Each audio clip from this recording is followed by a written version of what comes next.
Hey asshole, I've got two important questions for you. How far would you go for a sponsorship, and how far would you go for YouTube views? Would you crash a plane? Would you commit a felony? Huh? If your answer to that question is no, then you're a pussy and a coward. Take it from my man Trevor, who recently possibly crashed his plane on purpose for the sake of a viral YouTube video, which was also a sponsorship deal. It's a pretty wild story and one that I've been following actively since the day it was posted, which was about 13 days ago now. So just to break it down, I'll go ahead and play some footage quickly. An extreme YouTuber named Trevor, who's known for doing extreme shit like piloting, parachuting, skateboarding. I swear to God, this dude will finger blast your girlfriend while hitting a kickflip. He recently posted a video called "I Crashed My Plane," and in the video he takes his friend's ashes and says he's going to spread them over his favorite mountains, but while on the flight, something goes awry. The engine stalls and he immediately abandons ship and just bails out of the plane. It honestly looks like in a video game when you press the wrong button when piloting, you just like accidentally jump out. And then he makes sure to get his GoPro and selfie stick ready so he gets some awesome footage of him skydiving basically from the plane that is inevitably going to crash. And while watching this, it seems like a scene right out of the Power Rangers movie from the early 2000s with Ivan Ooze, where the Rangers skydive, but they're hitting like all these gnarly tricks on a surfboard. That's the exact same vibe I got from this part. And then he parachutes, he lands, and then he hikes up to the crashed plane to observe the wreckage. And you can see it's completely totaled, it crashed into the side of the mountain, and then he's just kind of talking about it and then hikes back to civilization. Now I watched this on stream last night, that's twitch.tv/moistcritical. I stream every day, come stop by, it's the only stream guaranteed to get you laid. I'll put a link in the description. And while watching it with chat, we were just kind of going over everything, and then I watched a video that kind of talks about all of the things that are wrong with it. I'm no pilot, I'm really fucking dumb when it comes to aircrafts and everything, but there's a lot wrong with the video that the actual pilots have pointed out, and a couple of them that I'd like to just mention right away is almost no pilot flies with a parachute. That is very alarming for most pilots to see, apparently. And even he himself never flies with a parachute. In all of his other videos, he's never wearing one while piloting. He also doesn't really try to do anything to solve the problem when it stalls. It also stalls at a very convenient cruising altitude. And instead of trying to actually fix the problem, he just immediately bails out. And as another YouTuber pointed out, it's very suspicious that while something has gone wrong with the engine, we never see inside of the cockpit.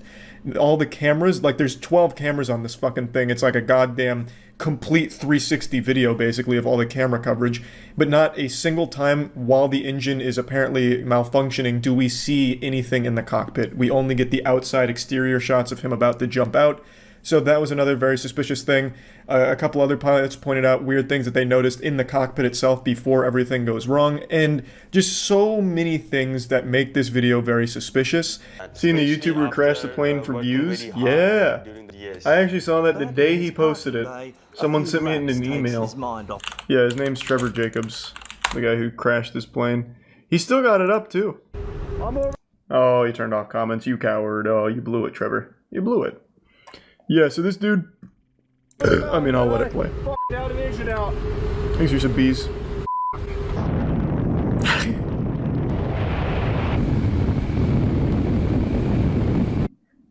So, to break it down, well, you know, let me just let it play and then we can go over it. I watched this the day it was posted, though. I was on the forefront of this drama. Why, though? There's a couple theories. Most people think he did it just for the sponsorship since it's a Ridge Wallet sponsorship. So he wanted it to have good views so that way he'd get other sponsorships from them. Like, oh, look at how well this video performed for us. That's like the leading theory. But then the other theories is just wanting the attention.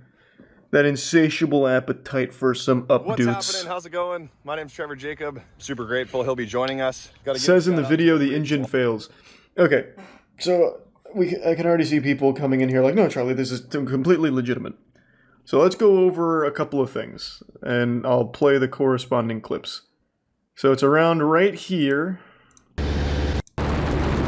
where the engine stalls. Everything's gone wrong. Catastrophes happened. Every pilot's worst nightmare, next to like getting hit by an anti-air missile. And his first instinct is to jump out of the plane. He doesn't try and fix anything.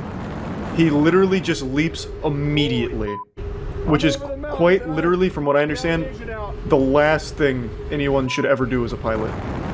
There's a whole checklist of things they do before even considering this. And also, no pilots fly with a parachute normally. And neither does this guy. He only flew with a parachute in this video, and this video alone. All the other videos with him piloting a plane, he is not wearing a parachute. I love the way he exits the plane, though. And luckily it stalled at a nice cruising altitude. Dropping tilted towers. Yeah. Another thing a lot of people pointed out is while he's falling, you can see a ton of places that he could have potentially landed this plane. I'm not a pilot, so the reason I never even bothered talking about it is because I don't know fuck all about it. There were people a lot smarter than me that really dissected this and pointed out all of the bullshit. And this is a felony, crashing a plane on purpose. This is a really big deal. So obviously it generated a lot of waves in the actual community of pilots. So again, he never wore a parachute when piloting any of the other planes that he has flown in, yet he claims that he always wears one, which is just a blatant lie. That's why I always freaking fly with a parachute. No, which he doesn't. Service. Yep. So this was obviously a big deal. I saw it when it happened. But there are so many things wrong with this. There's almost no realm where this is legitimate. Unless, of course, he quite honestly is the worst pilot to ever live, I suppose. So Trevor's airplane that you normally see him flying in, with no parachute, red and white experimental airplane with the tail number, you can tell like it's very obvious that it's a different plane. The guy jumped out of his airplane like he reached the map limit. You can clearly see the registration. We've got Santa Barbara and Santa Ynez. Man, he's so lucky it didn't just miss the mountains and crash into a town. Like, holy fuck. And then it does seem like the numbers have been painted over or obscured in some way, though, because you can never get a clear. Why would that help his case, though? See what the numbers actually say. If you can't see the numbers, why is that helpful to him? Because they can't track the flight. Where's your paraglider? But how does that help them if they can't track the flight? Can't they just watch this and pretty much plot the flight like this YouTuber did? I don't see how it's not. I don't see that how it helps them though. For no room for speculation. Okay. I mean, I guess, yeah. I suppose. It just feels stupid, because if he's going to film this whole thing, he should obviously know that they can find his course.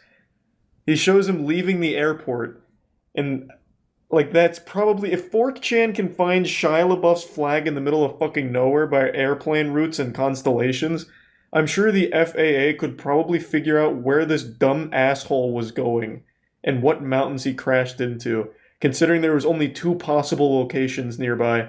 So if we take a look at the oh my god, flight, what am I looking at? Have right what the here, fuck?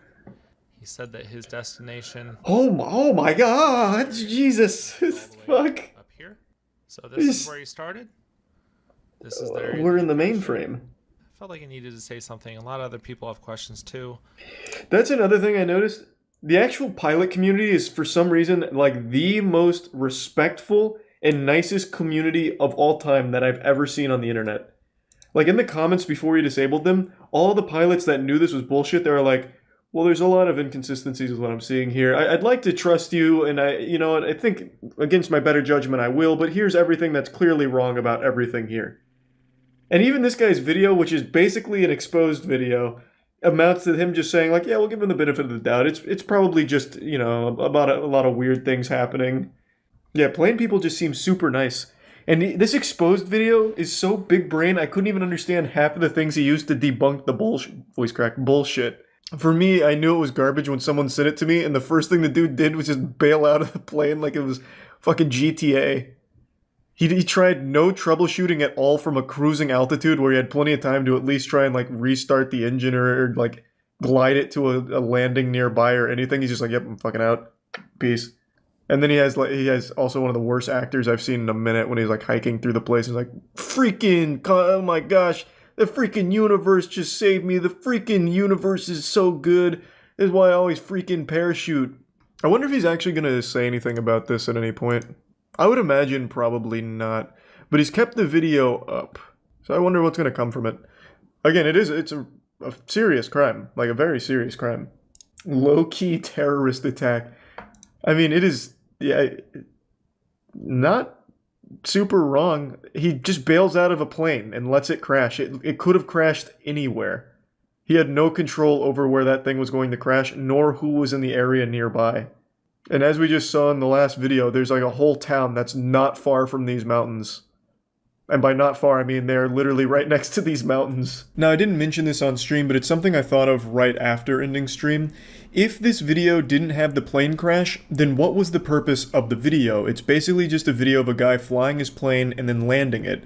I guess the draw of the video could have been spreading his friend's ashes, but that's a very personal thing and not exactly like a viral piece of content.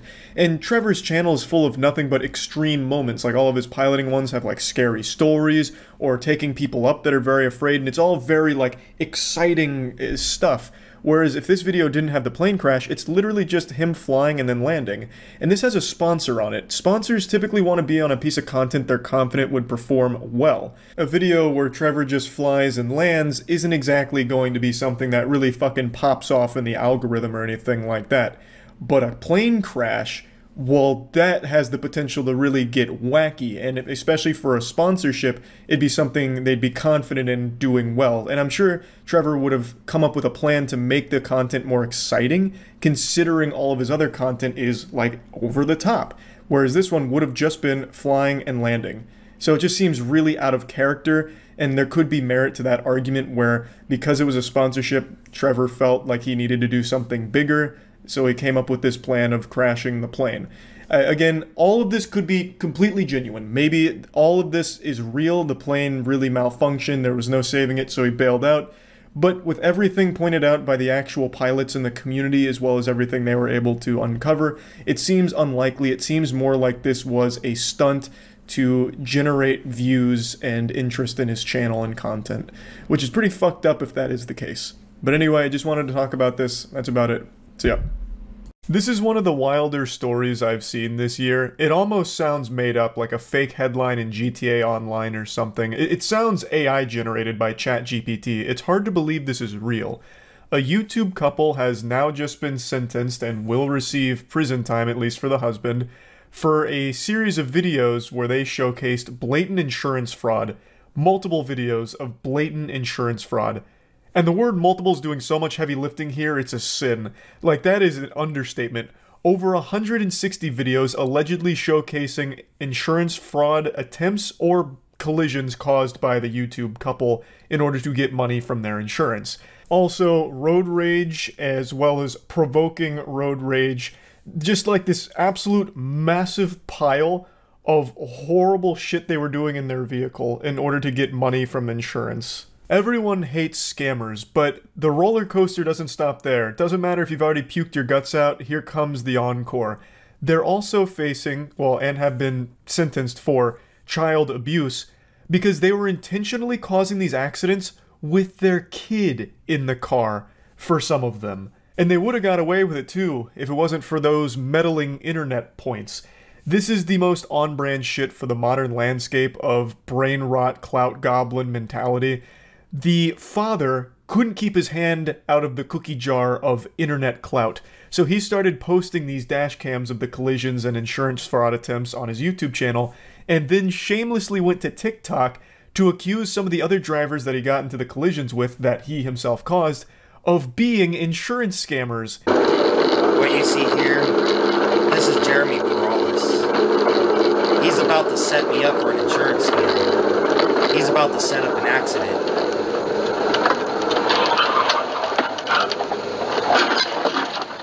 He recognized me from Facebook. Unhinged lunatic behavior right here, and then proudly posted on his own TikTok page. So what happened is, he had suddenly started to brake, and the driver behind him had to cross the double yellow line to get around him to avoid a rear-end collision, and then Christopher turns into him in order to force the accident. And the driver was initially found to be, I believe, like 90% at fault because he crossed the double yellow line. Christopher was actually quite gifted, an idiot savant when it came to insurance fraud. He's doing, and he knows how to not be at fault for him. It was last April. Jeremy Perales says his insurance premium shot up after this accident in Yucaipa. But was it really an accident? To think, to be able to do this to a person set them up for an accident? I was stopped and then he hit me. Jeremy says his insurance deemed it 90% his fault because he crossed into the other lane. But it isn't the first so-called accident Phelps had been in. Just the way Christopher Phelps speaks is off-putting. He sounds straight out of Dr. Evil's lair. He just sounds menacing and, like, genuinely unhinged. And then he's talking about how, like, it's unspeakable how this man could try and set up an accident all because he recognized me from Facebook. Holy shit, that is deranged. You think he recognized you from Facebook and then tried to set up this accident? That doesn't even make sense. Obviously, Christopher doesn't believe that. His whole MO was insurance fraud in order to collect on the insurance paycheck.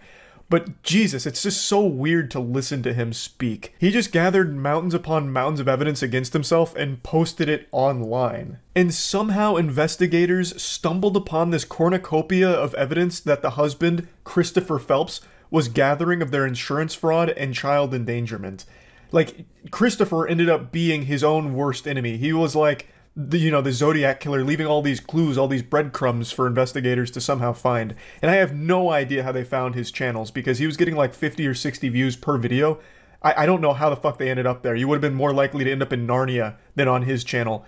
But Jesus Christ, they must have had L from Death Note on the case, because they found all of it, and they really cannonballed into the rabbit hole. Investigators found at least 23 collisions, allegedly documented by Phelps, which were linked to at least 17 insurance claims. Christopher is receiving 3 years in the slammer, and his wife is getting only a little bit of time in jail and then 3 years of supervised probation. Now, I'd like to show you a couple more videos here from the archive of Christopher Phelps and his insurance fraud journey. I have to mute the first part of the video here because this goober was playing DMCA copyright music. I'll just explain what he's saying. He's saying that the driver that he's pointing to is mad because Christopher passed him. Christopher's got some steam coming out of his ears for this video because he was actually found at fault by the officers on the scene for abruptly stopping, which causes this rear-end collision. But Christopher's arguing that the guy flipped him off, which the guy does admit to, and that because he was mad, when he stopped for a utility vehicle, the guy intentionally rear-ended him. And just to show you that utility truck, here's the guy that hit me right there. That is the utility truck that was turning left onto my street. I was trying to stop for him and give him way to go down this way, and unfortunately this guy was mad because I passed him. What a bunch of mumbo-jumbo, a load of hooey here. He's claiming that, oh, this is his fault, he was so mad, real mad goofball, and he rear-ended innocent old me who was just stopping for this utility vehicle over here. When the video immediately betrays that, what are you talking about? You stopped abruptly, you brake-checked this man way back where those two trucks were parked, and then your evidence that you were actually stopping for a utility vehicle turning left is like significantly further along than where you actually stopped. Unless you were giving this man like 700 feet worth of turning radius room, that doesn't make any sense at all. That's not what happened. It's a blatant fucking lie. And here's 2 rapid-fire insurance fraud attempts from old Christopher and his wife. I don't know if their kid's in the car for these, but probably is, considering they did that quite a few times. And we're gonna do this.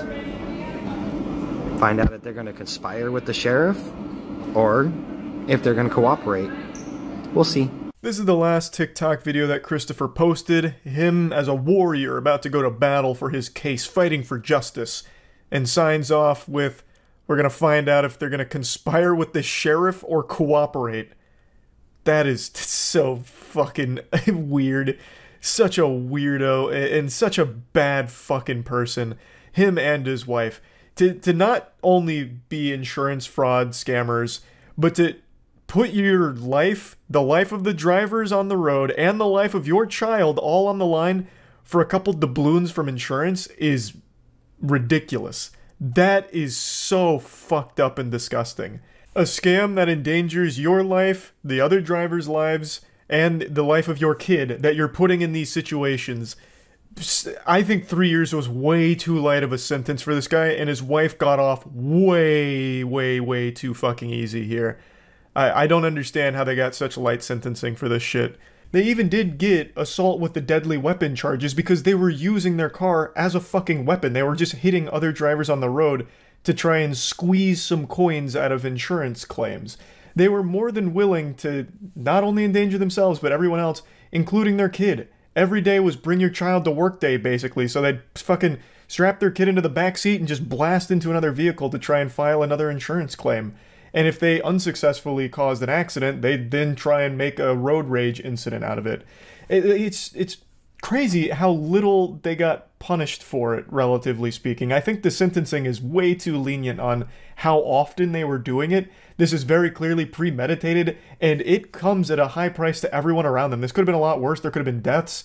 And even in its current state, many of the other drivers, they had insurance premiums be hiked up as a result of this because some of them were found at fault for the shit that Christopher Phelps and his wife were doing. The whole thing is just so fucking horrible, and I'm really pretty upset that they get off so easily from it. But yeah, I wanted to talk about this because I found it so fascinating. I learned about it from Otozi, who recently made a video covering it as well. It's so degenerate. It's so fucking ridiculous. So yeah, just wanted to talk about it. That's it. See ya. I'll just say it out loud with my whole chest. I love learning about useless, meaningless internet drama. It's one of those things where I spend an embarrassing amount of time reading every little niche tiff that a community has, going to every single facet of the internet, learning about what kind of controversy or what drama is happening over there. If I spent that same amount of time that I do reading about internet drama and instead spent that time learning useful skills, I would have been able to master like 5 different skills right now, like some really cool special things like juggling and clogging. But instead, I just learn about nonsense. It's my main vice, and it's more addicting than heroin, and I recognize that it's a pathetic hobby. It'd be less embarrassing if I just made fursuits in my spare time than read about internet drama. But regardless, the reason I'm talking about it today is because I recently watched Wavy Web Surf's new video on YouTubers that are in prison, and I was confident that I would know everyone that he was about to speak on, and I did know all of them except one. And that surprised me because the one I didn't know is really a fucked up situation that I feel most people probably weren't aware of, because when I look up this person's name, there's only one channel that's ever really talked about them at length, and that was Philip DeFranco. Now, Philip DeFranco talks about something Pay Money Wubby talked about, which was the really weird fetish of breastfeeding videos on YouTube, where it clearly wasn't educational and they weren't breastfeeding their kids for the sake of like getting them nutrients, you know, like the actual biological function of breastfeeding. They were filming this because it was fetish content to some really sick weirdos that were watching it. So he was focusing on the entire depraved community and only briefly mentioned the person we're about to talk about, Lee Felton. Lee Felton was once a piano teacher, but after her husband left her and her child, she then got desperate for money and started posting breastfeeding videos on YouTube that were clearly meant to be sexual. For those that don't know, YouTube has always had an exception to their nudity policy if the content is educational. And they used to have that for artistic expression as well, but that started getting abused. A lot of people recognized a loophole there where you could claim anything was artistic and then just have full nudity on YouTube. I remember a couple of classic bangers, such as the girl who opened a can of SpaghettiOs with her pussy and then like dumped the SpaghettiOs on the floor and called it modern art, or the absolute timeless masterpiece of the older woman who dressed in a morph suit but then cut the pussy out, so she just have her vagina on full display, and then she had a man pick her up and carry her around while she peed everywhere in a circle. So that was hype, and eventually YouTube recognized that this was getting abused, so they don't really have that exception for artistic nudity anymore, at least not like they used to, but it does still exist for educational content. So things like how to administer a breast exam, or like how to do a Brazilian wax. If you look up that kind of shit, you can find full nudity because it's people trying to educate, even though a lot of people will recognize there's bad actors here, once again just using that educational loophole for porn on the platform. But the point is, and there's also naked yoga on YouTube, fully nude yoga that they claim is educational on poses and how the human body reacts to the poses. I'm getting sidetracked. There is a loophole for nudity on the platform as long as it's educational. And Lee Felton it took advantage of that. She started making this breastfeeding content where she just had her titties out and she'd have her child being breastfed. And she made a lot of content like that and then started to recognize that her audience wasn't women trying to learn how to breastfeed. It was creepy, absolute fucking worms that were watching her to jerk off. It was sexual. So she started to lean into it. Lee reportedly made breastfeeding videos where she rubbed herself and her child down in oil and shoved her breasts in the baby's face. Lee would give her videos titles akin to something you might find on an adult website. Titles such as Slip and Slide and Mommy's a Whore. Jesus fucking Christ. Jesus fucking Christ is right. So Lee Felton turned to the ultimate dark side. She was not only producing this pornographic material, but she was selling unlisted links to the videos to these absolute fucking degenerates. And you can clearly recognize the big problem here. She was producing pornography that involved an actual child. According to reports, a Wisconsin man was apparently busted purchasing Lee's content by his wife, and after discovering the repulsive videos, the wife reportedly felt into authorities. And hopefully the wife also left the husband, because that is an absolute unhinged weirdo, and hopefully he was also charged with purchasing child pornography, because that's what this shit is. You have porn that involves a child. It's child pornography. And initially she was facing an absolute grocery list here of charges: 34 counts of capital sexual battery, plus other charges of promoting a sexual performance by a child, possession of child pornography, and lewd and lascivious molestation, crimes that could have carried a life sentence, but she was only found guilty on one of the charges, which carried a 10-year sentence. Now, let's go over a little bit more of what Wavy Web Surf points out, which is how she defended these actions in the case. During her trial, she would describe her videos as a, quote, silly little playful thing, and that she doesn't believe it's criminal. A silly little playful thing, huh? Fucking menace. What a fiend. Oh, so goofy to produce porn that involves a child that is in your porn. Man, how wacky. Oh, wow, goodness graciously. This was her entire stance during the case, that it wasn't serious, and that she was also going through mental health struggles, which led to her doing this. She said that she had finally got attention that she had been craving for so long, so she leaned into it even further, but it was never serious, and it wasn't criminal or bad or anything. It was just a playful thing that she was also charging money for. That was clearly sexually charged, because a lot of the titles like Mommy's a Whore and Good Little Boy were being sold as the unlisted videos, but for some reason she still tried to play it off like, oh, it's just so silly, that's all, you guys are overreacting. That was her absolute lobotomized take during all of it. And her lawyers were just as smooth-brained. They tried to argue that everything she did was protected by free speech. I'm not even fucking kidding, I'm not making that up. They made this a free speech argument, that she should be able, and it's not criminal, for her to breastfeed her child in these sexually charged fetish videos because it's a free speech expression.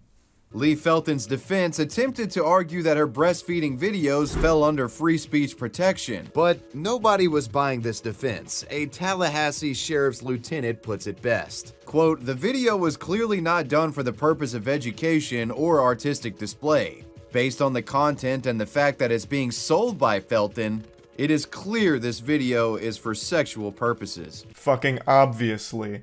This is not a free speech issue. I love free speech. I hate censorship. You know what this isn't? Free speech. And it's not censorship. You can't just use this as a catch-all term or defense like, what do you mean I can't dismember my neighbor when I'm upset? What about free speech, huh? Do we not live in a free country? I can't go over there and just fucking decapitate him? Come on. Are you serious? I don't want to live in a society where Lee Felton can't produce sexual breastfeeding videos for people to enjoy. Oh my goodness, what happened to free speech? It's fucking lunacy. It's absolute craziness that that's what they tried. But what's even more insulting is that it must have worked to some degree, because her charges, all 34 of them, she was found not guilty on, except for one. But that charge carried a 10-year sentence, so she is still spending a significant time behind bars, but not as long as she should, I would argue. She of course lost custody of her child, but I really don't understand why they reduced the sentence so much. There was overwhelming evidence against her with tons of videos as well as tons of receipts of the videos being sold to like 40 or 50 different clients allegedly. Like that, I still feel like 10 years was a pretty light sentence for all of this, with all of that considered, but whatever. Anyway, just wanted to talk about this because I found this to be a pretty interesting story that I'd never heard of before, so huge hats off to Wavy Websurf for finding this and talking about it, because this was a really interesting and really fucked up one. That's about it. So yeah. If someone told me I could get 100,000 views on my YouTube video and it would only cost me 7 years of my life spent in prison eating gruel off of the floor, I'd say sign me the fuck up, baby. What a deal. Prison is temporary. Clout is forever. And so is a criminal record, I suppose, but it doesn't matter, because internet updates are all that really matter these days. This dream came true for a YouTube couple named Saucy and Honey. They were recently arrested and charged with third-degree criminal trespassing and conspiracy and could face up to 7 years in the slammer, all for those sweet, juicy YouTube views. They pulled off the most epic prank this world's ever seen, and the history books will remember them for it. They'll be talked about like Jesus Christ was in the Bible, the saviors of high-quality YouTube content. They did a 24 hours in Target challenge, or prank. You know that trend that every 16-year-old was doing on YouTube back in 2017? Yeah, they did that like 4 days ago. I don't know why they chose this prank. It died like 5 years ago. They're very tardy to the party, but they seem to desperately try and suckle any amount of dust they can out of the dry titties of this garbage-ass trend from a time long since forgotten. And they're paying the price for it. They got fucked in the ass. But you can't help but feel bad for them because they clearly have a disease. It's called terminal clout hunger. And unfortunately, it's a plague, and it's been spreading for quite some time on the internet now. Shut Bassett! Get okay, what's up, Fascination Empire? And your girl, Honey!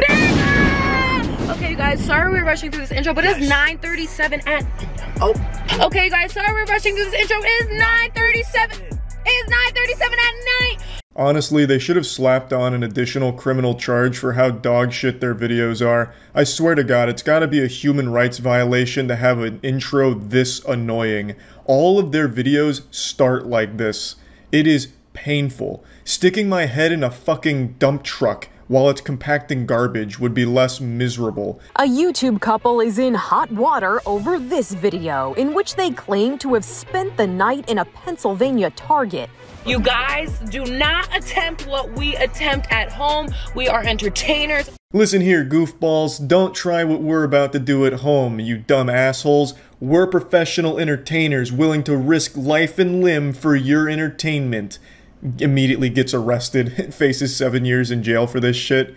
I don't know what she was thinking. This isn't exactly like a defense, right? It's still a crime no matter what. Just because you consider yourself an entertainer doesn't mean that you're all of a sudden immune to repercussions of a crime. This is like if a birthday party clown robbed a bank and when they caught him red-handed, he just honked his nose. Honk. Oh God, he's an entertainer. Never mind, guys. It's all good now. We made a mistake here. I don't understand why more people don't know this, but I'll go ahead and peel back the curtain. Most of those YouTube pranksters are fake. In fact, I'd say 95%. So all of the ones that did the overnight challenges, they cleared it with their local store in order to ensure that they were allowed to do it. And they didn't actually even spend 24 hours in the facilities they said they did. They just stay for long enough to get footage and then leave. But all of it was cleared beforehand with the franchise owner. Surveillance video from inside the store shows them wandering around various sections while recording video of themselves. While LaRose and Fisher told viewers that they spent the night in Target, police say they left through an emergency exit around 3 a.m. and tripped the alarm. But the couple returned to the store when it opened to the public to resume recording their video. What? They lied? They didn't actually spend 24 hours in the Target? What the fuck? That's gotta be the worst offense of all. You know, I could excuse the criminal trespassing and all that. I could even excuse the abominable intro to their videos, but the fact that you're gonna come in here and tell me you spent 24 hours in Target when you only spent, like, what, 2.5? Oh my god. I spit on that absolute garbage. They could have at least had the courtesy to spend the whole night there, because at that point, now not only do you go down looking like a stupid asshole, but now you go down as a stupid lying asshole as well. And their audience of, like, I don't know, lobotomized 12-year-olds or whatever's watching it, they now know that they can't trust anything they do going forward. So even if they somehow do escape the prison time, which I imagine they will, I don't think they're actually going to spend 7 years in jail, they've lost the trust of their audience now. The couple was released on a $25,000 unsecured bond, and they're due back in court March 24th. Fisher told a reporter outside of court that she has no regrets, that they were living their life and having fun. But the couple said they would not be doing another stunt like this again. For Inside Edition Digital, I'm Mara Montalbano. I can't imagine that statement's going to help them very much in the court proceedings. Yeah, I have no regrets about committing the crime. Surely that won't come back to haunt them. But yeah, anyway, just thought the story was kind of wild and another prime example of the attention-seeking disease a lot of people are afflicted with. That's about it. So yeah. Minecraft has absolutely exploded on the internet over the last year or so, and in terms of just raw popularity, it's right up there with Jesus Christ. It is absolutely huge, everyone's playing it, and in a world that really blames video games for everything wrong from micro penises to global conflict, one thing has always remained the same. No one ever really points the finger at Minecraft, and for good reason. You can't defend a point where you're arguing Minecraft is a catalyst for bad things. Not even the most dustiest, pussied, wrinkliest, scrotumed old boomer could possibly make a case, because Minecraft at its core is all about exploring, learning, being creative, imaginative, all things society really puts a big emphasis on. And it's honestly just about as innocent as anything can possibly be. It's not overly predatory like a mobile game that's constantly flashing in front of your fucking face, triggering your epilepsy, begging you to get your parents' credit card to buy a bunch of shit in the game, spend thousands of dollars behind their back, offer no refunds. Just all this to say, Minecraft has a reputation for just being a really great, innocent game. But like most things on the internet, YouTubers find a way to fuck it. And in this case, I do mean literally. I found a very disturbing rabbit hole recently in the Minecraft YouTubing community, and like most things, I dove in, both nipples erect, ready to really get the most out of this experience, looking around, absorbing all of the sin that the Minecraft YouTubers were putting on the platform. So let's get into this. There exists a very powerful network of Minecraft degenerates, basically the Illuminati of the Minecraft community. It's accessible by typing in best Minecraft animation, top Minecraft animation, and in a nutshell, it's just sexual degenerate Minecraft fetishists that have these channels dedicated to uploading Minecraft porn thumbnails on top of stolen Minecraft content. So what you'll see when you type in this phrase on YouTube is you'll see a ton of videos with these exact titles, and all the thumbnails are sexual, some just outright full nude Minecraft models. So right away within the first three, you'll see the third one down is doggy styling a Minecraft character. Is it consensual? I don't know, you'd have to ask the character, but judging by the thumbnail, you don't get a lot from it other than doggy style. If you actually click on the video, there is no sexual content in it. Usually it's either stolen Minecraft animations or original pieces, none of it very well done or anything like that, obviously. But all of the thumbnails have a very similar vibe. Right under this, you see a character's clitoris being flicked by a creeper, or excuse me, a zombie. Pardon me, I don't know the proper nomenclature, I'm not a big Minecrafter myself. But anyway, you see the bean being flicked. Or perhaps even a penis being jerked off and you can't see it over the character's arm. There's no telling, but I have named this rabbit hole the Mine Shaft because it's all about penises and stimulation and doggy style. It's very odd. It's baiting people in with these misleading thumbnails, capitalizing on either curious children or other sexual degenerates that like Minecraft shit. And they're getting tens of millions of views a month. Some of these videos have 10 million plus views, just a single video. It's crazy what they're pulling. Directly underneath that one, you have Super Mario 64 dressed up in a pirate costume 69ing with Patchy the Pirate. Just underneath that, you have a full nude beach volleyball squad, and directly underneath that, you have one of the most shameless offenders of what I'm talking about. Look at the woman on the left here, to the right of the zombie man. Also, I don't really understand their fixation with the zombie man. Maybe they like gangrene, that's another fetish, I'm really not sure. But anyway, the woman to the man's right Look at that. Full titties out, and she even has landing strip pubic hair. I've seen that countless times from porn actresses. And it's just right there in the thumbnail.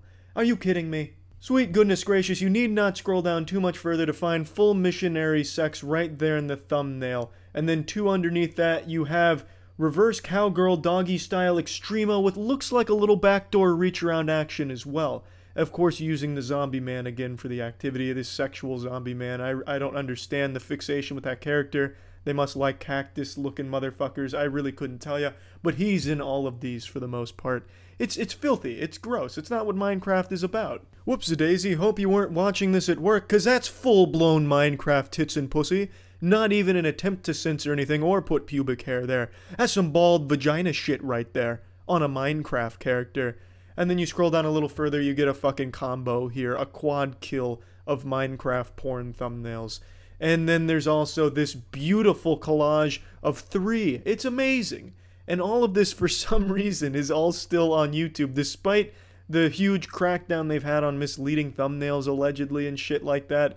I mean, I can't upload a fucking thumbnail that even remotely resembles what could possibly even be misconstrued as the smallest molecule of even the most tiniest fragment iota of an ass cheek. Meanwhile, you got full-on Minecraft pussy just staring you in the face that's only 1 click away in 1 small search. This really about covers it for all of my findings during the investigation. There is hundreds upon hundreds of these videos and a bunch of big channels that upload almost nothing but this shit. And it's just really the tip of the iceberg. It's just I don't need to go through each individual video frame by frame showing you more Minecraft porn thumbnails. I don't know if YouTube knows about it, or if they do, if they're jerking off to it. That must be the case, because it's not exactly like they're underground. These are recommended videos when you click on some Minecraft shit occasionally, and they're getting tens of millions of views, making thousands and thousands of dollars off of these Minecraft porn thumbnails that are in multiple violations of YouTube policies, if nothing else, misleading being the biggest offender, because that shit doesn't even appear in the videos. It's wild. It's fucking wild. Minecraft's super innocent game, but man, YouTubers have a remarkable ability to make anything fucking degenerate. It's crazy. That's about it. See ya. How far would you go for TikTok views? Would you sell your soul? Slap your mother? Slap my mother? You better not. I'd come over there and bite your dick off. But what about going to jail for 3 years? Does that sound reasonable for TikTok views in exchange for that prison sentence? How bad do you want it? What's your limit? Would you throw away 3 years of your life just for a few TikTok likes? If your answer to that question is no, you're a pussy, you're a coward, and you will never make it as a viral TikTok superstar sensation like this guy and his friends. I'm kind of underselling the story. Not only did the main guy in this video get 3 years, but his 2 friends that helped him make it got 2 years in prison. So check this out.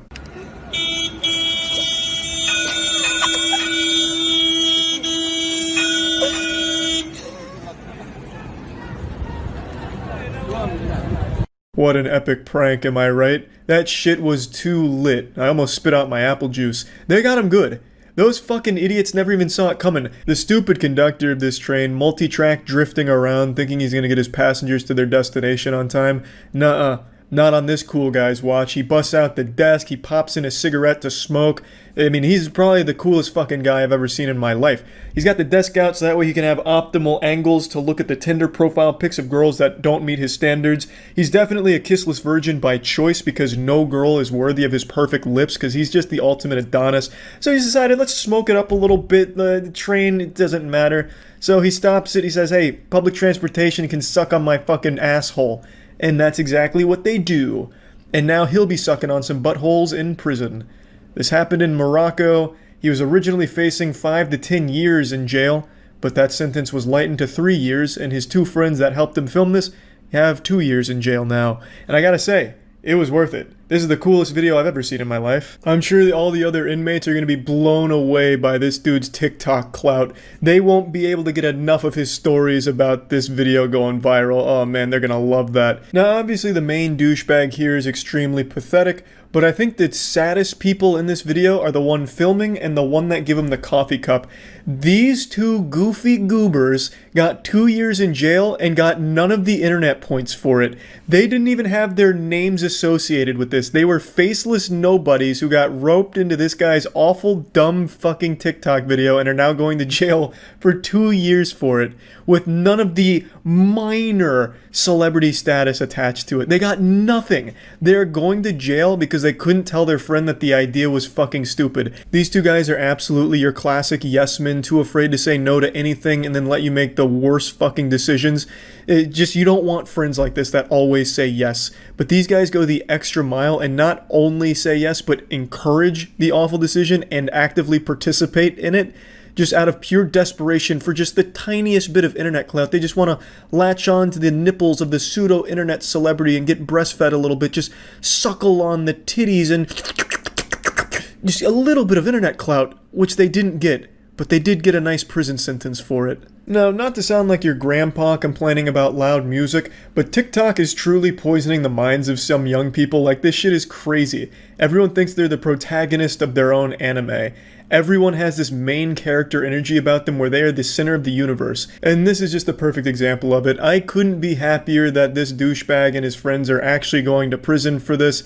They're just attention-seeking public nuisances, an actual hemorrhoid to society.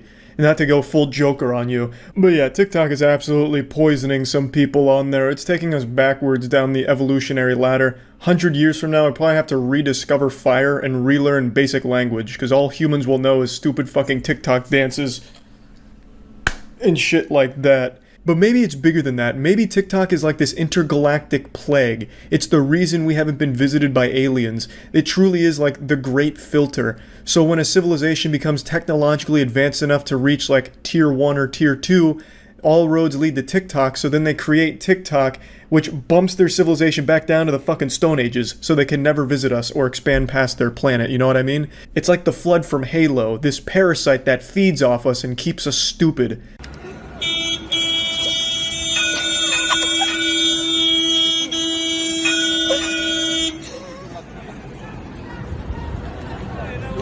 To be honest, this just kind of looks like an elaborate suicide attempt that didn't work.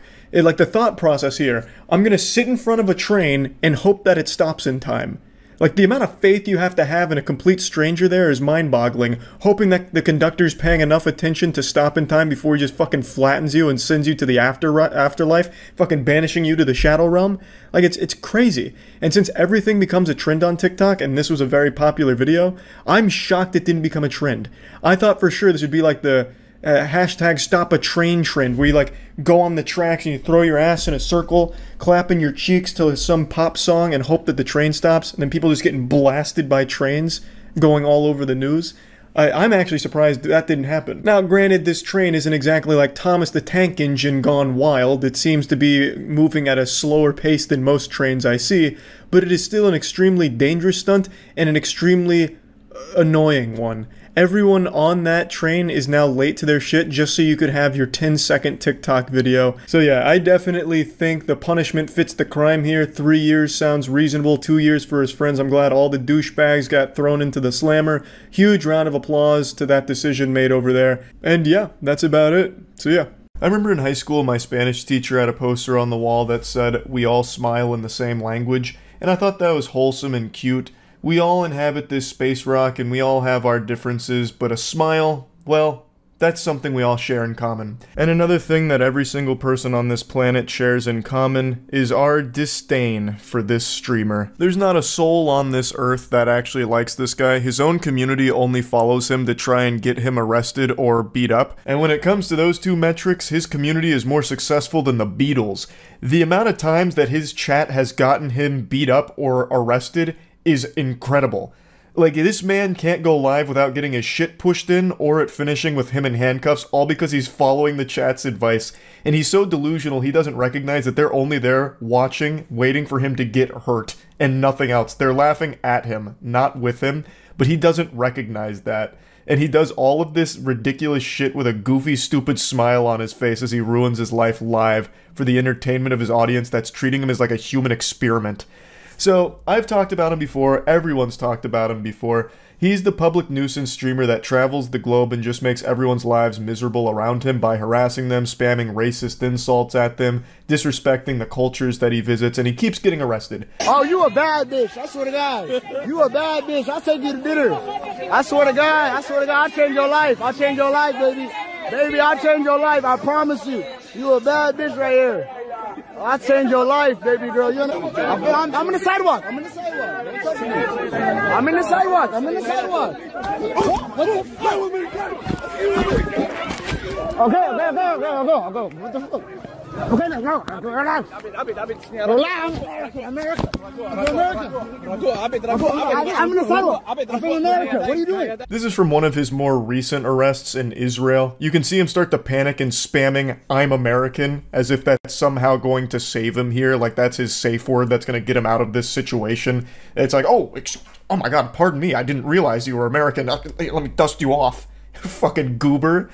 But yeah, this is how his streams go. He just causes as many problems as possible for his audience, and then it either ends with him missing some teeth or him missing some freedom in a prison cell.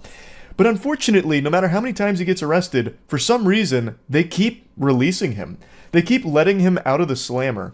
And I do have a bit of a conspiracy theory, so excuse the tinfoil hat here, but I have to think the authorities keep letting him out of the slammer because they're in on the joke, and they know if he gets out, the cycle's going to continue, and he's just going to go out there and get beat up by another stranger, because he is a knuckle sandwich magnet.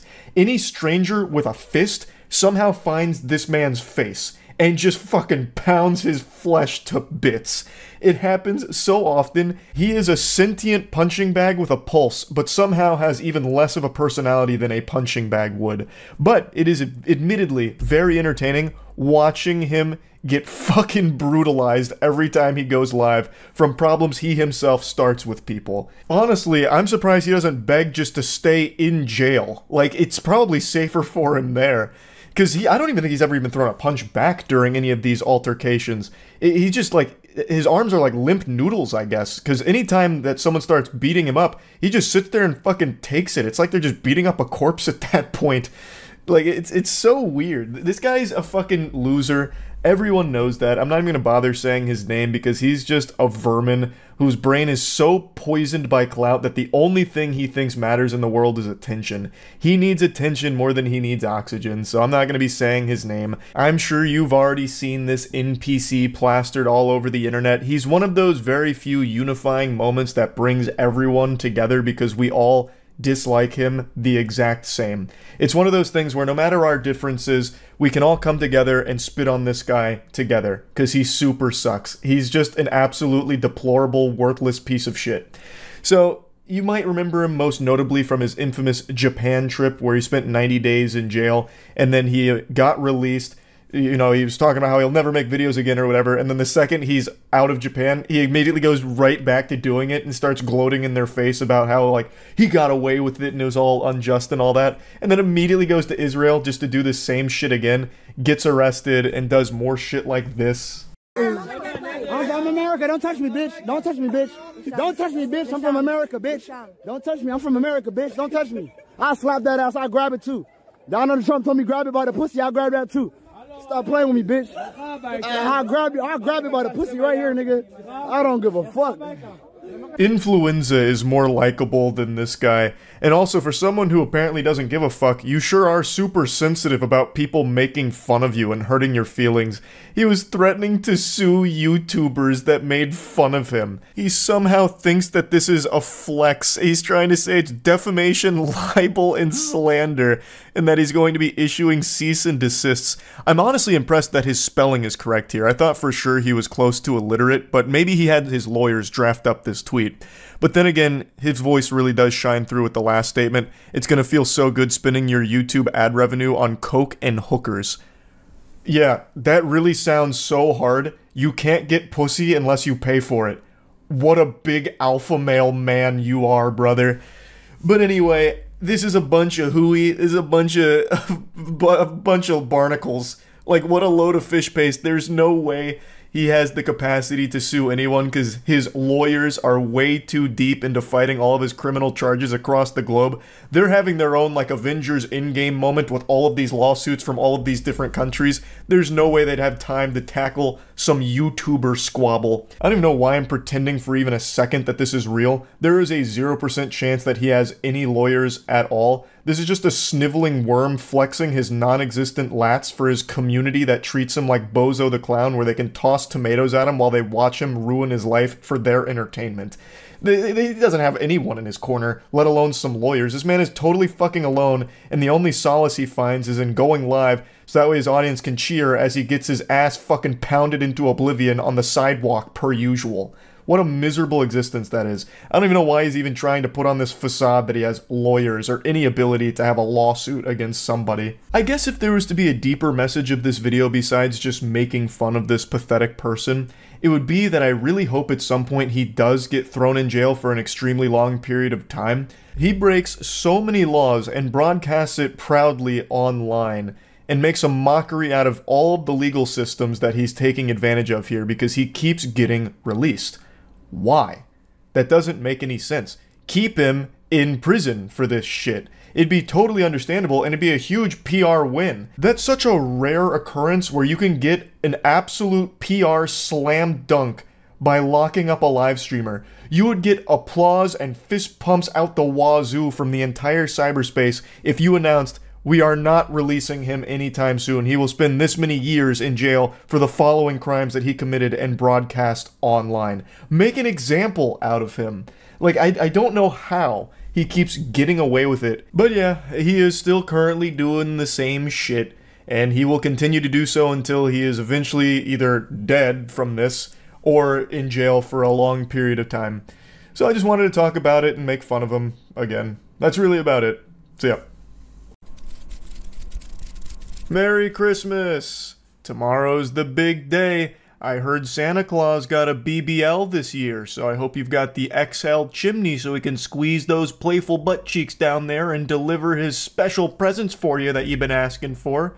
And I even heard from a reliable little helper of his that if you leave goof juice out instead of milk and cookies, old St. Nicholas will be extra happy and might leave you bonus presents. And what if I told you that jolly old son of a bitch done paid me a visit a little early before Christmas with a gift that just can't help but put a smile on my face? A douchebag prankster just got arrested and is facing a Class 6 felony.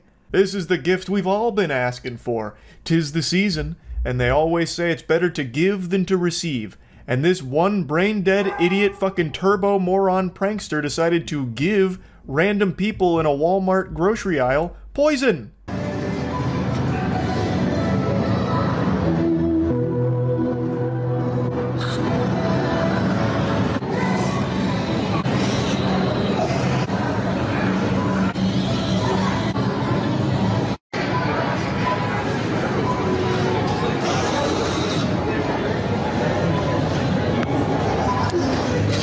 Yes, spraying food with bug spray.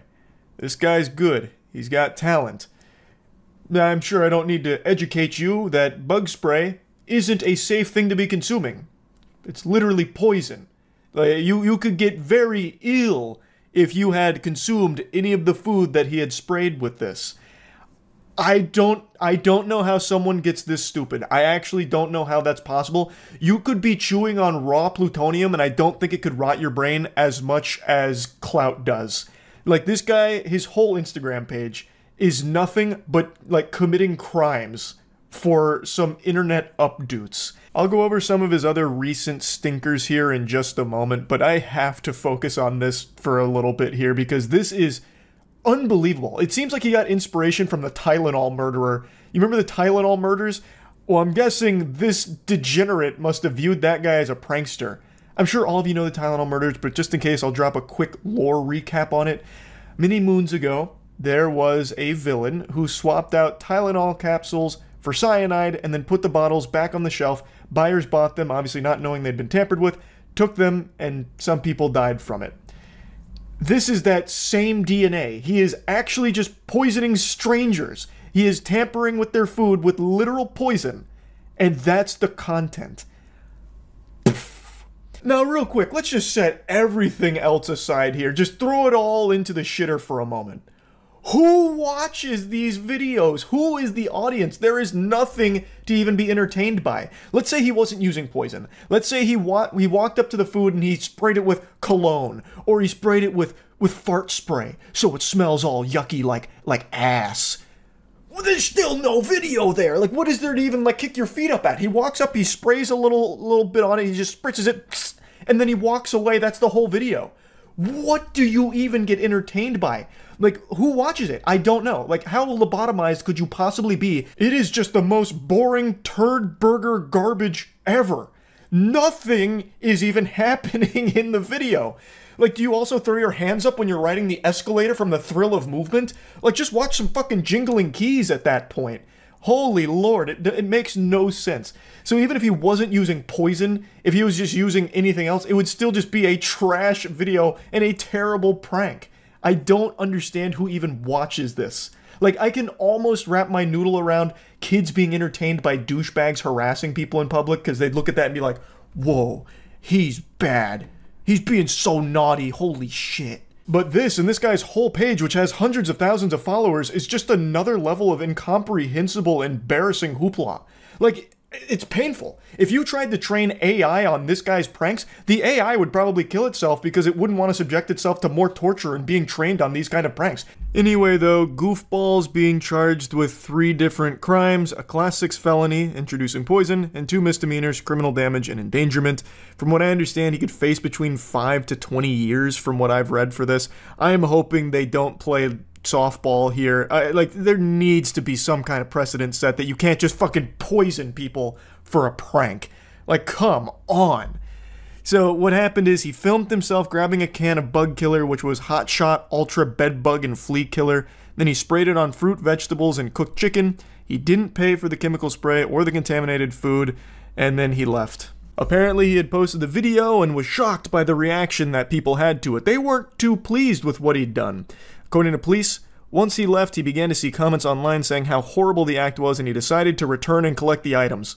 What a saint. Now, before the charges were filed, apparently the fresh food was thrown away right after, and no one was poisoned, which is actually a miracle, because there was quite a bit of time that passed between him spraying the shit with poison and leaving the store. The defendant returned about 10 minutes after he sprayed the items and attempted to collect the items he had sprayed, placed them in a shopping cart, and wheeled them back to the rear of the store to try and prevent people from taking the contaminated items. Mind you, he would not have gone back in if people didn't tell him to. If people weren't telling him that he might potentially kill somebody with this, he would have never gone back in, and people would have taken those items none the wiser and probably gotten very, very sick because, well, surprise, ingesting poison's not that good for you. And 10 minutes is a good bit of time to have passed with those contaminated items on the shelves. I can ejaculate like 3 or 4 times in 10 minutes. It's reasonable to assume that within that time frame, someone might have come in and taken one of those items and gotten super sick from it. This guy has a fucking chug jug of idiot potion at his house, and he is drinking that every single evening. How can you be so dumb that you didn't recognize that spraying poison on food can hurt people?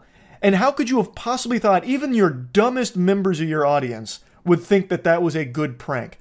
So yeah, this isn't like a small whoopsie-daisy type thing. This is something that he really needs to face real repercussions for. There needs to be an example made out of someone that does shit like this. At some point, like, we have to come together and say enough is enough. Now TikTokers and Instagram losers are poisoning people for content. Like, there's gotta be a point where you're like, okay, we're not going to play softball. You're going to get the 5 to 10 years. Because that's what he's facing from what I've read. It's like a 5 to 10 year potential sentence. And he should absolutely get it. He should not be able to get off easy for this. Before showing you some more of his dog shit, I'd like to show you something that's probably going to make you even more furious at this guy. He admitted that he can earn between $6,000 to $10,000 a month for doing acts like these and posting them on social media. He is making substantially more money than most people working right now, just from going out there attempting to poison strangers or harassing workers or just harassing people going about their day-to-day life.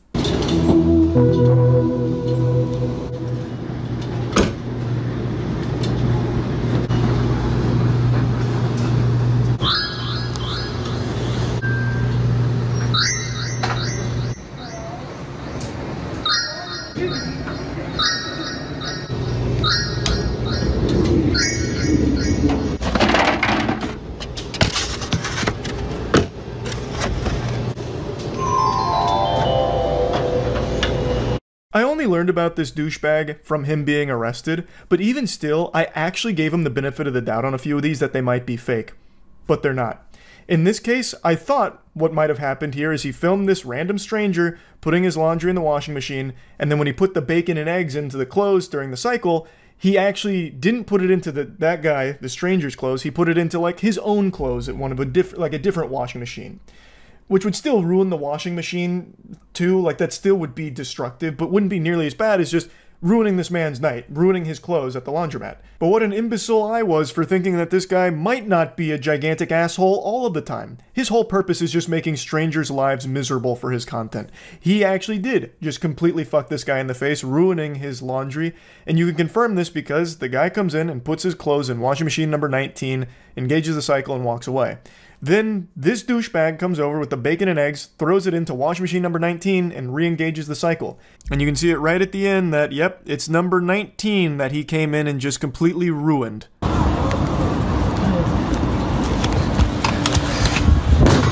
This is one of his shorter ones where he nearly performs a halo assassination here on this worker that's cleaning off a bench. So he jumps on him from the top turnbuckle here while he is cleaning and could have easily have broken this guy's arm. He was cleaning the table and then jumps on the area where he is still actively cleaning. If he had stretched his hand out even an inch further, he would have had his hand broken, finger broken, or arm broken.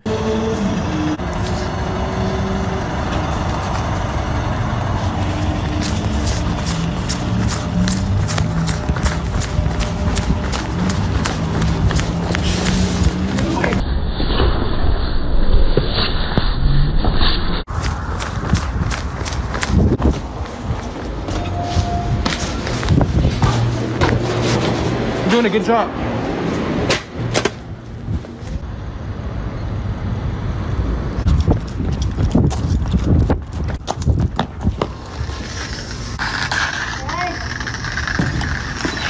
This is his bread and butter content. This is his favorite thing in the world. He loves fucking with fast food workers. He doesn't even treat them like human beings. He treats them as less than NPCs. The way he treats fast food workers is worse than how people treat civilians in Skyrim. This guy has so many videos jumping the counter, harassing the workers. He is at his happiest when fast food workers are at their most miserable because of him. Oh, it's his favorite thing in the world. He loves it. In fact, he needs it, really. Like a plant needs the sun. He photosynthesizes fast food workers' agony into his dopamine. He has so many videos being a complete insufferable asshole to fast food workers. What's tacos at the egg roll? Hey!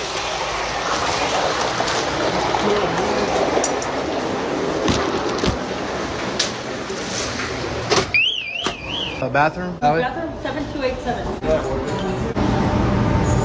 What can I get for you? On a burrito? I got you. This guy super sucks. You get the idea. I don't need to keep showing you a montage of his degeneracy. I'm just hoping, with fingers crossed, he gets the book thrown at him, because he should.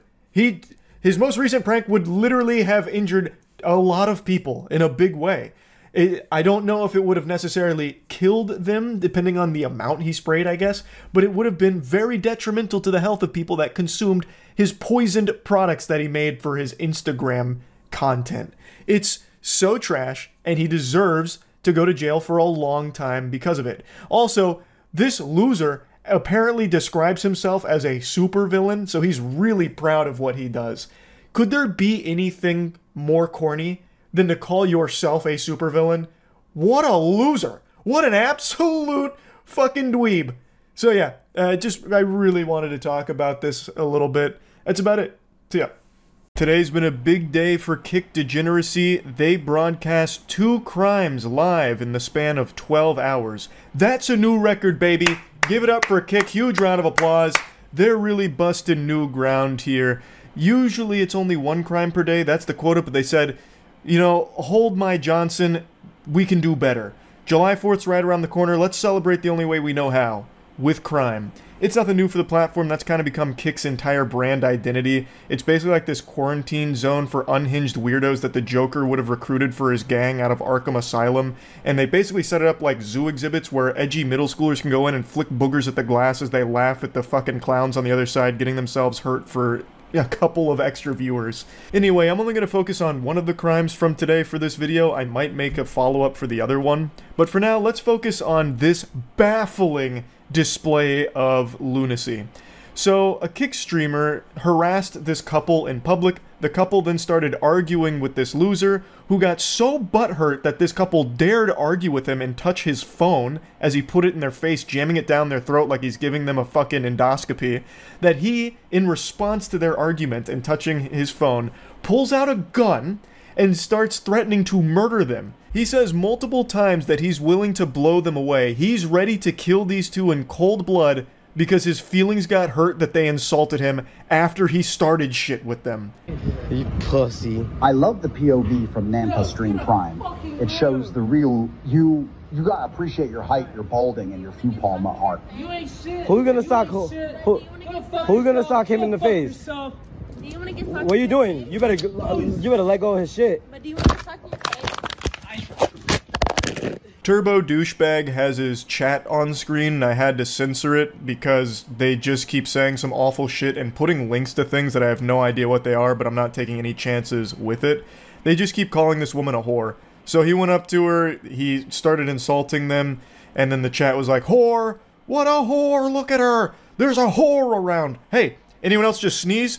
It's because we're allergic to whores!" That's like his whole chat. Great community he's fostered here, and that sounds about par for the course for this kind of content. If you can even call it content, all it is this guy trying to turn himself into a human punching bag, but he's so fucking sensitive he can't even play that role well, he can't even be the heel. So the second someone challenges him, like here with the woman, like insulting him and then like slapping his phone, he snaps and brings out a gun. Oh yeah, I got burnt, bitch. Shoot her. Shoot her. Yeah, she's in there grabbing my phone. Oh, you want problems? You want problems too? You want problem? You want problem? You just grabbed my phone. You just grabbed my phone. Don't touch my shit. Don't touch my shit. Don't touch my shit. Don't grab my shit. I'll promise you I'll shoot the shit. Let it go. Don't touch my shit. Bro's got the Glock set to Wumbo here. The size of this fucking piece is actually pretty crazy. Maybe it's just like the angle of the camera here, but that shit looks like a Roblox gun. What an incredibly stupid thing to bring a gun out for, especially considering he started this. I don't know how he would never expect someone to slap his phone when he's actually putting it directly in their face. He is basically the one that's instigating a physical confrontation, not only by being an insufferable douchebag that's harassing random people, but he is getting as close to their face as he possibly can, like trying to put their skin under a microscope. Like, I have no doubt if you looked at his footage, it'd probably look like Ant-Man when he was shrinking to get to the quantum realm. Like, he is so close to them. And the natural human instinct in a situation like that is to swat that garbage away. Like, I don't know how he wouldn't expect that. I promise you. Why would you grab the shit on my phone? You don't understand what trouble you're getting yourself into. What trouble? Let go of my shit. I promise you I'll blow you away. I promise you I'll blow you away. We're gonna leave. I promise you. You about to get blasted. Alright. What? Leave, dog boss beaner. She touched us first. She touched us first. He even goes as far as to say that she touched us first, as if he had nothing to do with how this whole thing started. It's her fault. She's crazy. Someone help. Crazy lady, she hit my phone, so I'm going to kill her, and it's justified. I feel threatened, she hit my phone, so I'm gonna start shooting.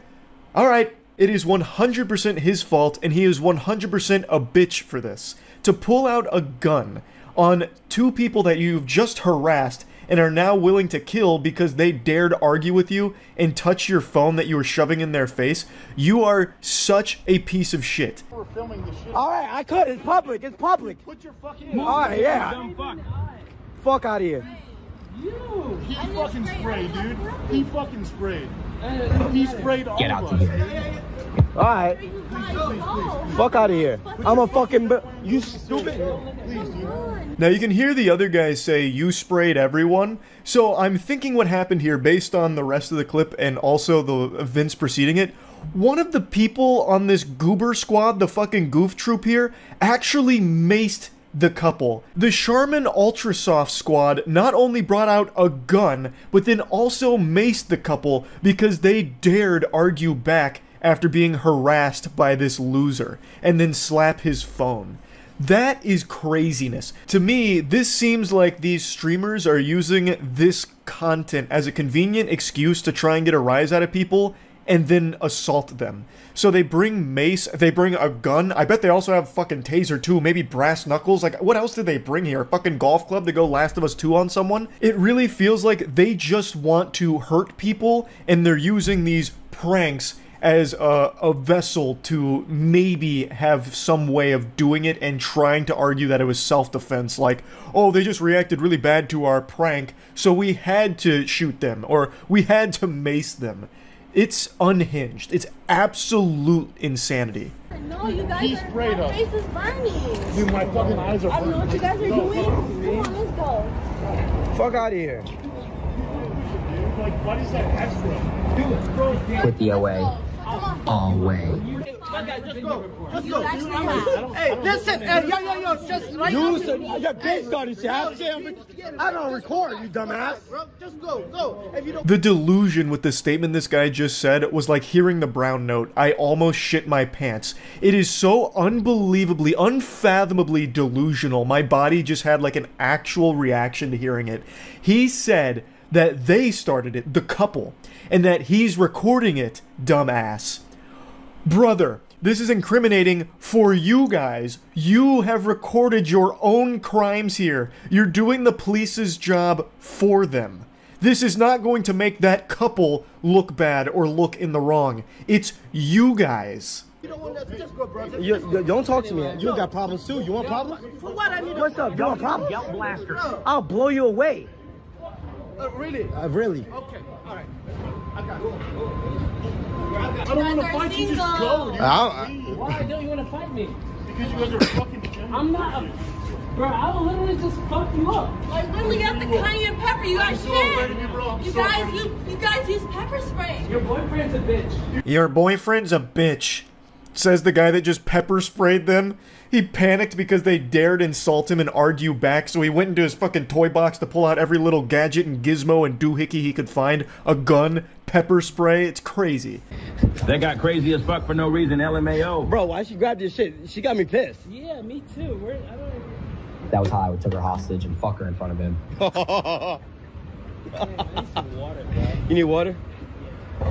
Act like nothing's wrong. Bro, I'm fucking dead. Bro's Glock is fat as fuck. Shit ass tweaking. Huh? We all did initiate the confrontation. Why? Where we put it in her hand? No, what? No, stop. No, I don't want problem. I'm relaxing, sir. Sir, I'm just recording. He didn't do nothing. Don't move. You know you just recorded everything, right? So you saying to the officers that he didn't do anything is immediately disprovable by just checking the VOD that you filmed, you absolute bumbling moron. Holy shit. So one of the guys he threatened to shoot went and got some nearby officers here, who then took matters into their own hands to arrest them for literally waving guns around and pepper spraying people. Control 60 by give us a red Cromwell. Sir, I'm relaxed. Hey, you go. Turn around. You don't have to stop that. Fuck the cops. Don't hurt me, please. Don't hurt me. On your stomach. Yeah. This is such a fitting conclusion here. He starts whining and screaming, "Don't hurt me," after he just pepper sprayed and threatened to shoot an innocent couple over an altercation he started for his dog shit stream. You couldn't write a more fitting, poetic ending to this stream, and it happened so quick after the event. I mean, that's absolute cinema. Don't reach. I'm not reaching, bro. Come on, sir. Relax. Put your hands back. Put your hands back. I didn't do anything. Sir, Fuck all these cops. You're not fucking listening. Sir, I am, sir. I'm sorry. Actually amazing how they keep saying that they didn't do anything, they're innocent, when all you have to do is rewind the stream 30 seconds to see him have a gun in his hand, threatening to blow them away. Actually just threatening to murder people, and they also ended up pepper spraying innocent people as well. All from shit they themselves started. And the chat was going on about how corrupt the cops were and all of that, when that's a bunch of hooey. They had just been told that there is a fucking lunatic that's waving a gun around threatening to murder people and also just pepper sprayed a bunch of people. Like, the cops are responding to that. That is a dangerous person. That's a threat. And they handled it pretty well, all things considered. I can't see exactly what happened, which led to the takedown, but from the angle, it seems like he tried to, like, run up the escalator, so then he, like, grabbed him and took him down, but I can't quite tell. But regardless, this guy has a gun that he's clearly not afraid to just bring out and threaten to kill people with. So, I think they responded pretty well, all things considered. And this is absolutely deserved from the streamers here, and I hope they spend a long time in prison. I have no idea if they will, but they absolutely should because they are not safe to be in society. So yeah, I just had to talk about this. Just more huge kick degeneracy here with this broadcast crime, and I mean, who knows, it could have turned into him actually shooting people on stream. And that is scary. That is horrifying. But yeah, anyway, that's about it. So yeah. I moved a few more things around in my room, but now I'm positioned directly under this light, and the shadows on my face make me seem like I'm sitting in an interrogation chamber from LA Noire. Looks like that scene from The Dark Knight when Batman keeps hitting the Joker's head on the table. I don't know what I'm going to do about that, but for now it's going to have to do. I'm just going to be looking a little odd here. Last year, I was talking about an ongoing situation with an obsessed Twitch viewer that ended up taking a 700-mile journey, like he was going down the Oregon Trail, fording rivers and battling dysentery, to arrive at a Twitch streamer's house he was obsessed with, her name is Just Foxy, to light her car on fire, and seemingly trying to, like, light the entire house on fire, because this was a blazing inferno. It was a big fire. Now, at the time, there was a lot of information still unknown. All we had was some of the surveillance camera footage, which I'll briefly show you. But I just learned 10 days ago, a YouTube channel called Midwest Safety posted the entire body cam of the situation, as well as that Twitch chatter's arrest. On my car, on the hood, and some pot. And he lit something sticking out of it and walked away casually, like he didn't do anything. The next clip after that was the front end of my car engulfed in flames. The firefighters came very quickly, and I'm very thankful for that because the fire spread to the fence and burnt the side of my house as well. Now, at the time, we didn't know too much about the individual behind it, but now, a year later, I know more about this guy than I do some of my own cousins. So his name is Farhan Jami. He has been arrested, and we know his fate. Spoiler alert, it's a prison sentence. And we have the body cam footage where he is looking like a pathetic fucking goober. But before showing you the body cam footage, I'll go ahead and tell you what the motivation was, because I imagine a lot of you were able to piece it together, kind of sniff it out. He was one of Just Foxy's big donators. He had apparently donated a lot of money over a period of time, and then found out she had a boyfriend, and was so upset by that he flew out to her area, then drove to her house to set her car on fire as a way of getting revenge. The suspect, wearing a loose-fitting pair of lighter-colored sweatpants, latex gloves, a darker-colored shirt, a hat, and a mask, sets a box-shaped object on the vehicle. He then sets another object on top of it with a fuse-like wire sticking out of it. The suspect lights it with a lighter and walks away, which leads to the entire front end of the vehicle being engulfed in flames. Here's the director's cut of the arson, and you get a good look at him and the device that he made. Dude made a goddamn Fortnite gadget here for this fire. He made a certified whatchamahooza. It's like a fucking kids next door contraption for this fire. It's like a bucket and a fuse and a brick, and then he sets it on fire and it burns the whole car down and spreads a bit to the house. This officer, as well as many others in the area, both on foot and patrolling in their vehicles, all begin to look for any suspicious people in the vicinity. 10 minutes later, officers find a vehicle parked on the side of the road, only about 2 minutes away from the crime scene. What's going on? Not exactly a criminal super genius here, not the mastermind you'd read about from like a comic book. So the guy commits this crime, and then he drives 2 minutes away from the scene of the crime and takes a bit of a snooze, or at least pretends to sleep. You don't expect a lot of intelligence from some deranged lunatic like this, but you would expect someone that just committed a serious felony to at least have the wherewithal to drive further away. But instead, he just stays at the scene of the crime, basically, and just tries to catch some Z's. Maybe he was just so satisfied with himself that he just needed to pass out for some wet dreams. Like, I don't know what the thought process could have possibly been, but that's him. He was parked just 2 minutes away from this place in the same neighborhood. Hey, what's going on? Not much. Just wanted to rest up a little bit. I have a long drive. Why are you doing it out here? No reason. Hey, keep your hand up. Yeah, I'm just putting my seat up. Well, keep your hands up. Where do you live? I'm from New York. You're from New York? Yeah. Why are you doing out? What are you doing out here? Just came to visit a friend, really. Where's the friend live? Down in Cincinnati, but he's working, like, doing some construction over here. This guy's a smooth talker. He's got the silver tongue here. He's weaving some very intricate lies. I'm here visiting a friend. That's really kind of the best he's got for that. So why are you sleeping in a random neighborhood if you're here to visit a friend? It's just so good that he happens to be a fucking giant turbo idiot. Because he gets caught immediately. Thank heavens. He didn't get away with this crime at all.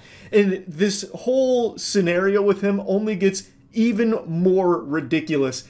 He is so fucking stupid, it is shocking. So why did you decide to just pull off in a neighborhood to sleep? I'm so confused. Because I drove 40 miles here, and I literally came like an hour ago, and I was like shot, and so I just needed to knock out. So you just pull off into a random neighborhood? Yeah, I mean, it was right off of the street, whatever it is. I really didn't know where to go. And I'm sorry if like they called the cops or something, because they probably thought I was, I don't know, doing something weird here. But I swear, like, I'm not doing anything crazy out of left field or anything like that. You mind if we search your car? No, please, go for it. He might actually be the worst liar ever. Playing Among Us with this guy must have been just the freest dubs of all time. He cannot spin a coherent story even slightly, and everything he says gets proven wrong within 10 minutes. It's the quickest speed run I've seen for someone's lies getting debunked in a body cam. The reason why I ask is because there was somebody who set a car on fire. Who set a car on fire? Yes. Like, what do you mean? Like, how do you set a car on fire? They set the car on fire. Like they lit the gas tank? Mm-hmm. That's crazy. Oh, jeez.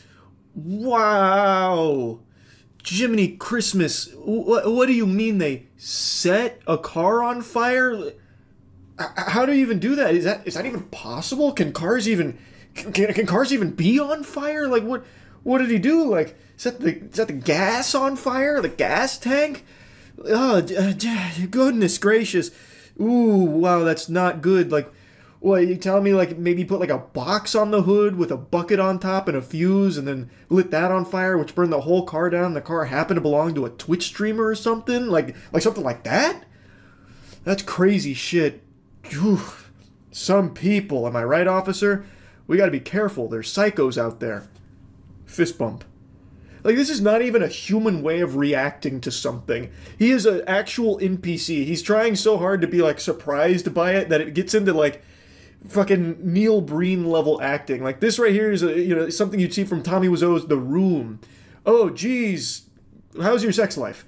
It's so odd, and I feel like the officer immediately knew right then and there, like, yeah, this is the guy. Who would possibly respond to this information like that? I came because I landed at CVG, and I drove, it's like 40 miles, and I was already shot from the freaking flight. So where does your friend live? Somewhere like down there, but he works up here. But no, like something like that. I honestly just made the first right off that road, made the first right because I was like, yo, I need a place to just knock out for 30 minutes, and it ended up being a few hours. But yeah, I wasn't trying to hurt anybody here. This officer has now sent a picture from the surveillance footage that shows the suspect, so he can compare it to this man they're investigating. Yeah.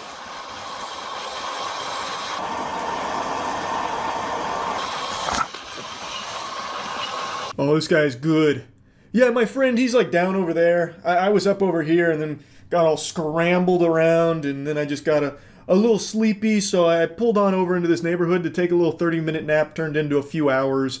Oh, also, this guy, Goofball, he openly just said multiple times the officers can search his car if they'd like. So obviously they were going to, and they found some pretty incriminating stuff.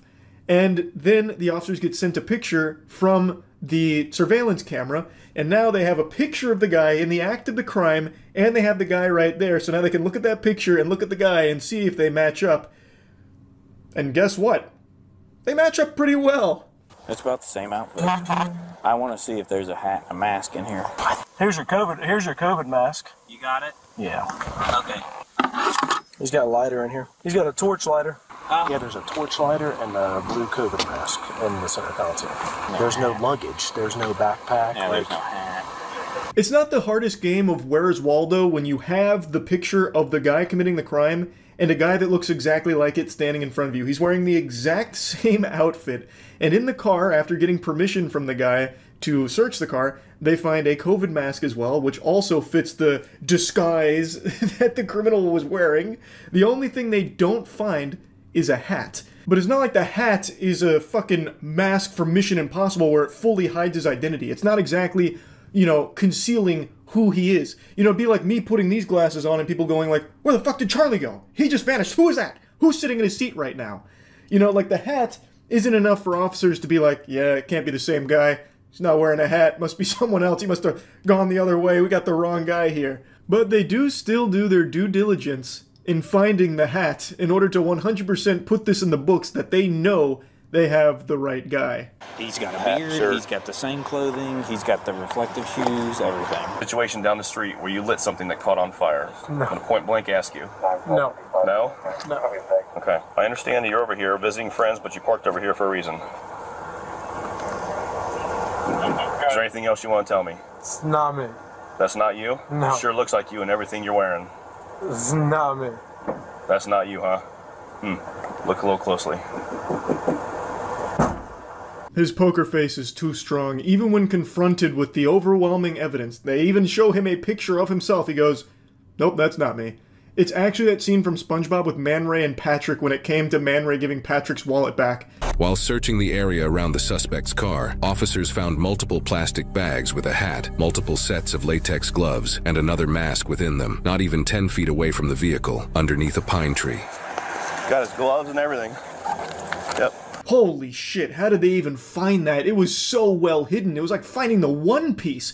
Ferran did an extraordinary job of burying the evidence by putting it 10 feet away from his car next to a tree. You could have probably seen that by accident just by looking at his car. It was that close to it in plain sight. So they found the hat and everything else that was used in the crime. And so they take it to Ferran saying like, hey man, we found the bag that you tried to hide. Do you want to just confess to it now, or do we have to keep playing this game? Are we still going to go through this song and dance? Can you explain why no more than 10 feet from your car is a hat that matches the exact picture from the suspect in the video? I can't, but Are your fingerprints going to be on that bag? maybe, I don't know. Is your DNA going to be in that hat? It shouldn't. Okay, so there's no way your DNA can be in that hat. So when we test it, we're not going to find your DNA in there.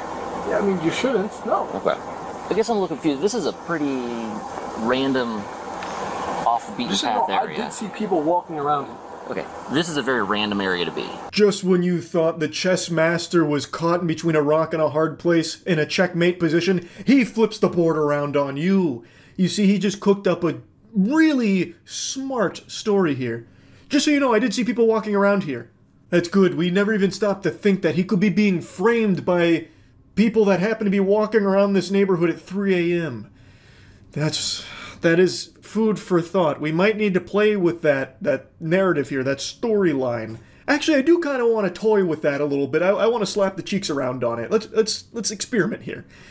So you mean to tell me that the criminal in the video that you have seen, that's not you.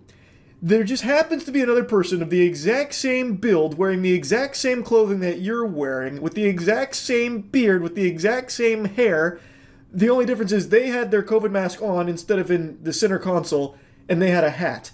And the real criminal, your doppelganger, was also happening to be walking around at 3 a.m. in the same neighborhood that you decided to randomly park in to take a nap while visiting your imaginary friend.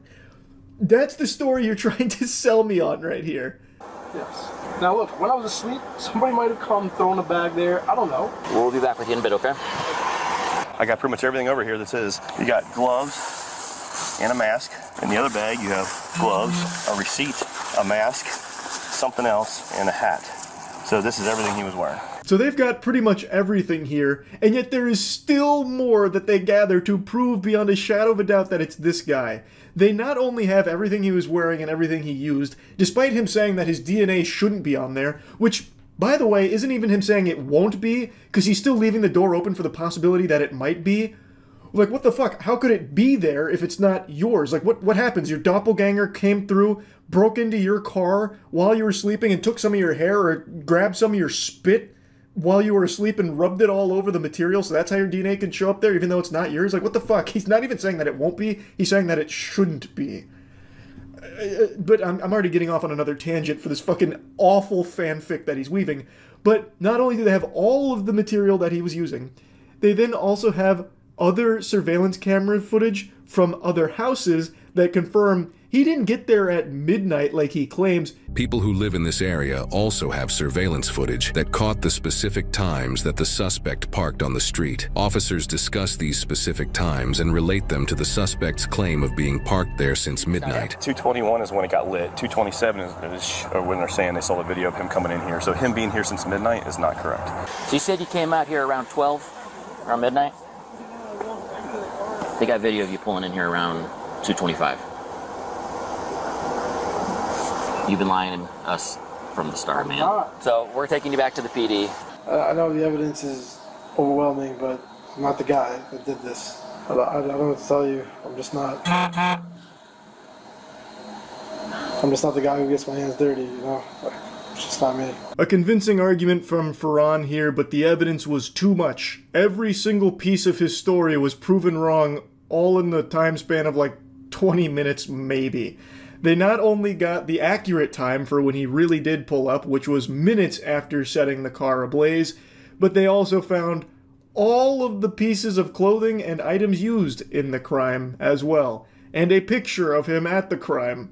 So, I think they've got the right guy, I'm pretty confident to say, and he was sentenced to 46 months in prison for this crime. So yeah, just wanted to give you a follow-up to all of it. That's about it. See ya.